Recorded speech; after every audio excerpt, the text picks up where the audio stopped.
Hello, friends. I'm really happy to welcome you all back to The Mind Maverick by Rosalind Bosco. Today, I would like to speak to you about a very important topic, and that is about how relationships can work very well in a marriage and what are the factors that you would have to look for when looking for a prospective groom or a bride for your children. So, having said that, since we live in India, we are accustomed to arranged marriages, and this is one of the reasons that it becomes very important to deal with this topic. So, let me jump straight into it, my dear friends. So, there are a few factors which none of us would like to compromise upon. And the first would be at least an equality of status, because both the bride and the groom would have been accustomed to living in a certain economic manner, and it would be very difficult to get accustomed to extreme poverty or even extreme luxury. So, this is one of the factors that has to be looked into while getting into a marriage proposal or looking at a marriage proposal seriously for either your daughter or your son. The second most important thing that you would have to look out for is the kind of importance that the groom or the bride's family gives to the education of women in the family setup. Are the women in the family educated? Do they have their own goals and aspirations in life? Or are they mere puppets in the hands of men or the patriarchal setup in the family? This is a very important consideration to look into, my dear friends, because now our families have become very much nuclear, and many of our families are quite small with a single child, and most of the cases, or at least 50% of the cases, it is a girl.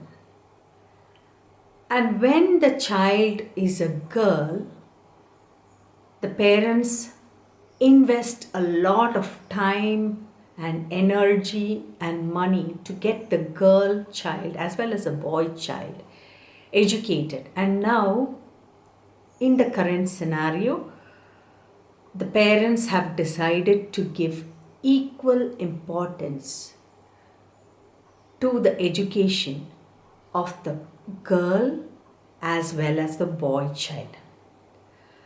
So, having been brought up under these circumstances, it might be very difficult for the girl child to enter into a family where education is not the primary focus, where the aspirations and likes and dislikes of a girl or a woman in the family is thought to be negligible or secondary. So, if you have educated your girl child equally at par with your son, then you should always look at a family which gives equal importance to the girl as well as the boy where education is concerned.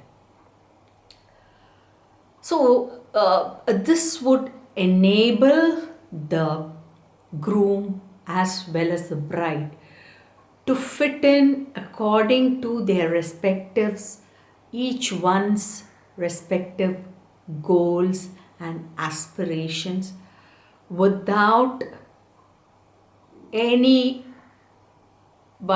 goals or aspirations being considered as secondary or totally ignored for that matter. So these are the material things that have to be looked into deeply before entering into any marriage agreement, my dear friends. Looks and other trivia might matter for some time, but they fail to exist. They fail to have importance after a certain point of time. Now, I have spoken about marital arrangements so far, totally from a materialistic point of view. Now, let me come to the spiritual angle of how marriages can work better.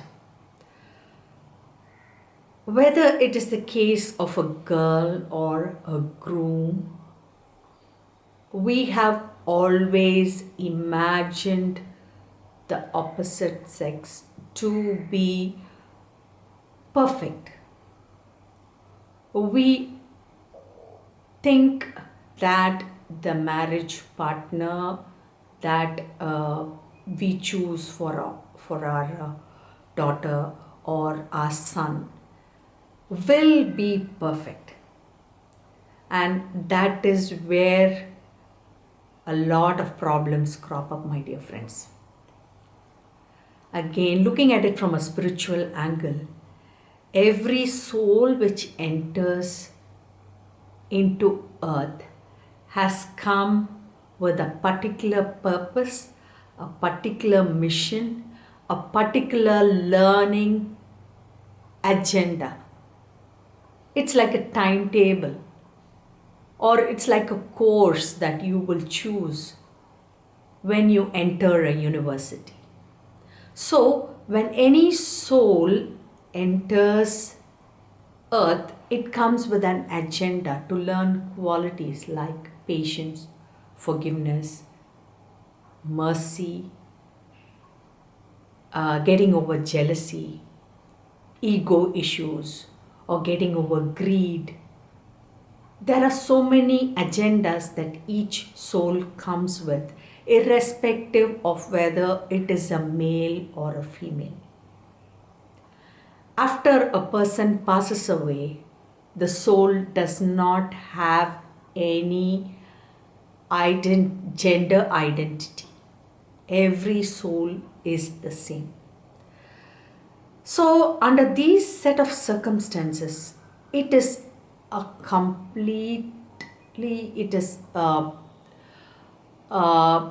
a mistake to assume that either a bride or a groom might be 100% perfect.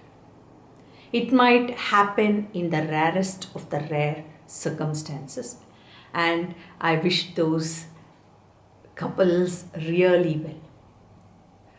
But in most of the cases, there is a learning experience always happening in the interactions or the transactions between the two members who have entered into the partnership of marriage.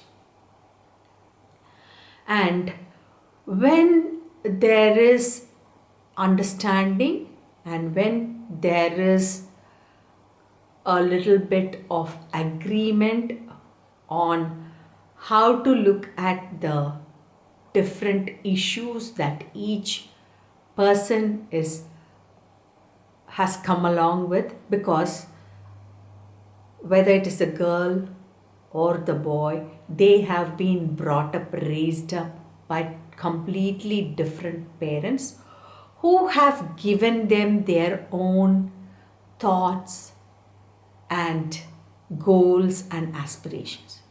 So we cannot expect total or 100% compatibility to exist between the partners. And that is why many of the marriages these days are breaking down. So I hope I made my point clear, my dear friends. Look at any marriage from a spiritual point of view and understand that nobody is perfect and each one has chosen a particular skill to be learnt in this lifetime and comes with that agenda.